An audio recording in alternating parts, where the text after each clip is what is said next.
Welcome back. I'm Peter Cappelli, Professor of Management here at the Wharton School and Director of our Center for Human Resources.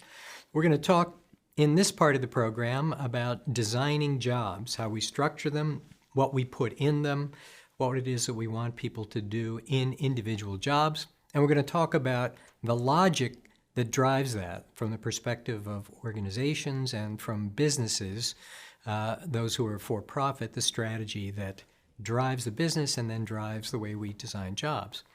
So we're going to talk maybe first about some terms, maybe some definitions to help us understand the content that will follow. And it begins with the notion of what is a task. So people are going to talk about tasks pretty often in this literature. A task means the individual thing that you are doing. So if you are working as a carpenter might be a job. There are a series of tasks that carpenters perform, framing doors, for example, or putting up drywall. Each of those tasks is independent. They may require different sets of skills, and they bundle together into a job. So if somebody says, what is a job? It is organized around a series of separate tasks, and we hope the tasks have a bunch of things in common. Often jobs become a little quirky if the tasks are really unrelated to each other, in which case it's difficult to find anybody to do the job, and it may be difficult for a person to actually perform well in it because they require such different things. So how do we determine what goes in a job? Well, there used to be a whole literature around this. The topic was called job analysis, where experts would come in and study your workplace.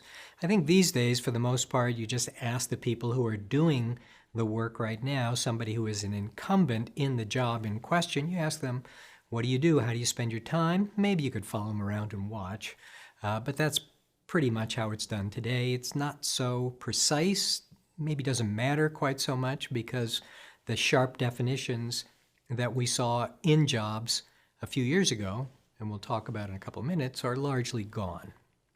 We arrange jobs together to form an organizational chart.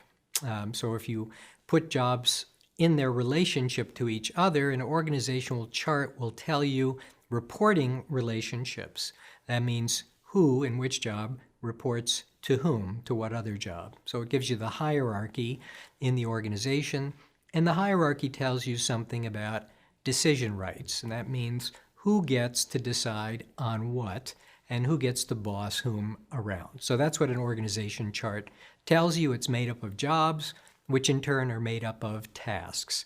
We're going to be talking a lot about the task level, the actual work that gets done, and how we should think about that.